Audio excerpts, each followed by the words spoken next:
Solar powered power bank, a 2-pack for less than $50? Yeah, that's true. Not only MagSafe, also, of course, Android. You can wirelessly charge on these. It is solar powered, or you can just charge them up. You are absolutely going to have every cable available. You have USB-C, USB-A, wireless charging on both. And then you have the 30,000 milliamp one with wireless charging. You can still charge up with a USB-C as well.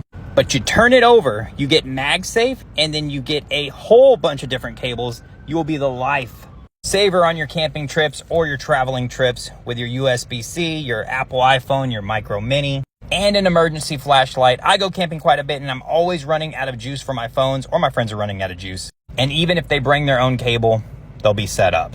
They don't need it, but they'll be set up. And for nighttime, you do have these flashlights as well, which is awesome, which are actually really bright, as you can see. But yeah, perfect for a lot of different things, whether it's traveling, camping, or losing power. And for under $50 for two, makes a perfect gift if you just want to give one away. Don't forget to like, follow, comment for more. I review a ton of different tech.